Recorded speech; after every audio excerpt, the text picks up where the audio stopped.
जो एक भव्यता है, श्री राम का जो स्वरूप है अपने पिता के घर में, अयोध्या में एक बालक राजकुमार के रूप में वो सुशोभित है, उस रूप में उनकी एक दर्शना कराई गई। कम समय था क्योंकि अरुण योगीराज जी की प्रतिमा जब चयनित की गई उसके बीच और सारे काम पूरा होने के बीच में मात्र 15-16 दिन का समय था।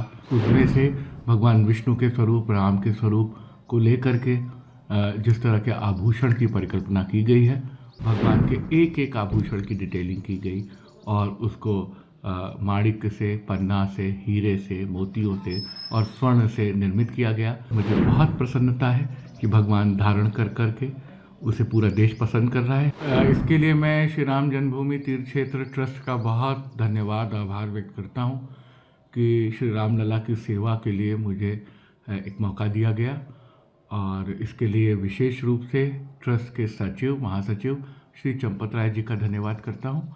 और भगवान की शास्त्र सम्मत किस तरह से उनको आभूषण पहनाया जाए, उनका अलंकार हो, इसकी जिम्मेदारी दी गई। और कम समय था क्योंकि अरुण योगीराज जी की प्रतिमा जब चयनित की गई उसके बीच और सारे काम पूरा होने के बीच में मात्र 15-16 दिन का समय था। तो एक बहुत बड़ा चैलेंज था, लेकिन बड़ी जिम्मेदारी से उसके लिए काम किया गया।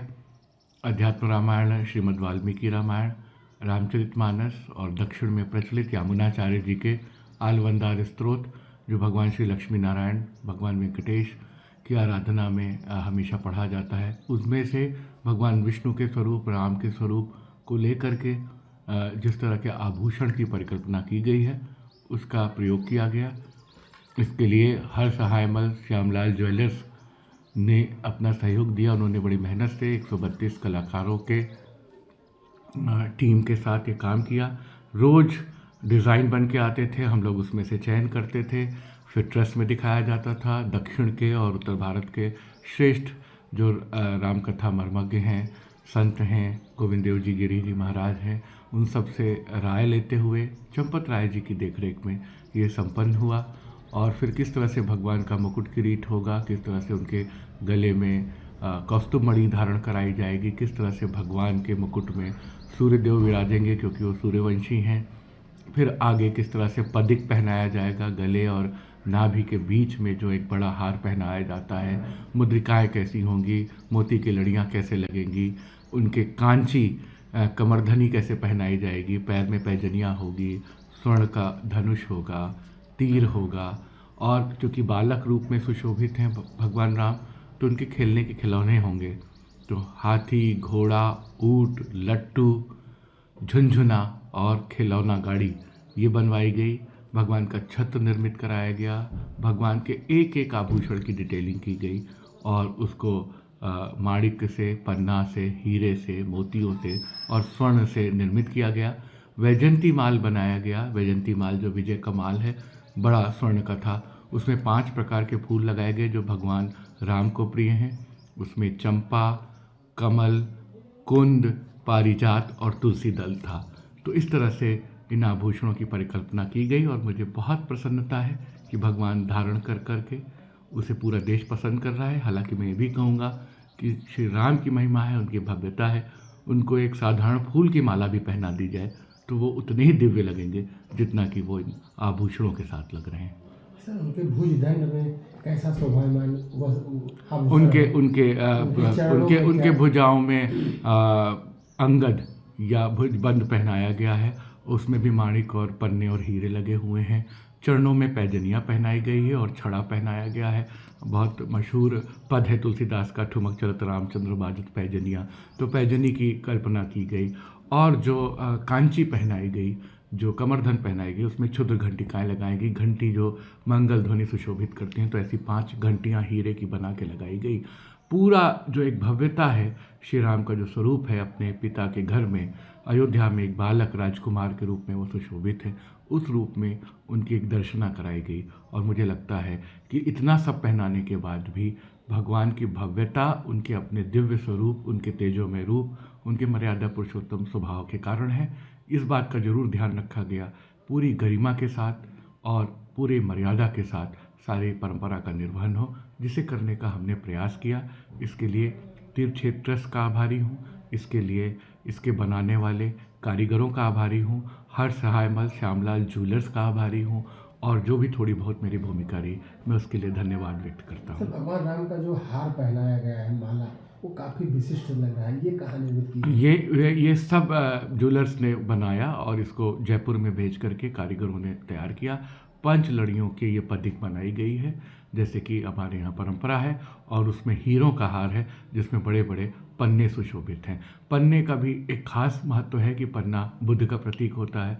सूर्य भगवान के साथ पन्ना लगाते हुए एक बुद्धादित्य योग का भी संयोग किया गया, और श्री राम के वैभव को, श्री राम की मर्यादा को, उनके कुल परंपरा के अधीन इस तरह के गहनों का निर्माण किया गया। सर आपने मंगल ध्वनि की विशेषता पर ध्यान दिया था, क्या विशेषताएं थी इसकी, क्या है? जब ट्रस्ट ने मुझे काम सौंपा कि मंदिर में, ये मेरी ही परिकल्पना थी कि जिस समय प्राकट्य हो रहा हो, जिस समय प्राण प्रतिष्ठा हो रही हो, उस समय संगीत होना चाहिए, मंगल ध्वनि होना चाहिए, जैसा कि दक्षिण में और उत्तर के भारत के मंदिरों में होती है। प्रधानमंत्री जी श्री नरेंद्र मोदी जी सबका साथ सबका विकास लेके आगे बढ़ते हैं, तो उसमें एक अवधारणा रहती है कि उत्तर दक्षिण पूरब पश्चिम सबका समन्वय हो। चूँकि रामलला सबके हैं, भगवान सनातन हैं, भारतीय संस्कृति के प्रतीक पुरुष हैं, एक सांस्कृतिक नायक हैं, उनको देश आस्था, अध्यात्म, साहित्य, कला हर क्षेत्र में दिखता है। हर कला परंपरा में श्री राम कथा का गायन और नर्तन होता है। तो मुझे लगा कि पूरे देश का प्रतिनिधित्व होना चाहिए, तो अधिकतर राज्यों से वहाँ के मंगल वाद्य बुलवाए गए। तमिलनाडु से, कर्नाटक से, आंध्र प्रदेश से घटम था, उत्तर प्रदेश से बांसुरी और पखावज थी, मृदंगम आया, पंजाब से अलगोजा आया, राजस्थान से रावण हत्था आया, तमिलनाडु से नादस्वरम आया। तो इस तरीके से तविल आया। हमने मंगल ध्वनि की अवधारणा रची और देश के शीर्षस्थ गायकों ने उसमें राम धुन गा के, भजन गा करके अपनी राग सेवा अर्पित की, जिसमें सोनू निगम जी, अनुराधा पौडवाल और कविता पौडवाल, हरिहरन जी, शंकर महादेवन, मालिनी अवस्थी, कैलाश खेर और अनवर खां साहब मंगणियार, इन सब लोगों ने अपना प्रदर्शन किया।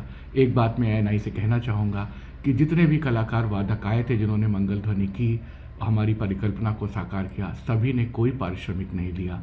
सभी ने अपनी तरफ से राम मंदिर ट्रस्ट के लिए, भगवान रामलला के प्राकाट्य के लिए ये उत्सव रचा। जिस समय मूर्ति का अनावरण हो रहा था उस समय मीराबाई जी की धुन पायो जी मैंने राम रतन धन पायो मंगल ध्वनि के रूप में बजाई जा रही थी, और सारे कलाकार उसके बाद लक्ष्मणाचार्य जी का भजन रघुपति राघव राजा राम संकीर्तन के रूप में गा रहे थे।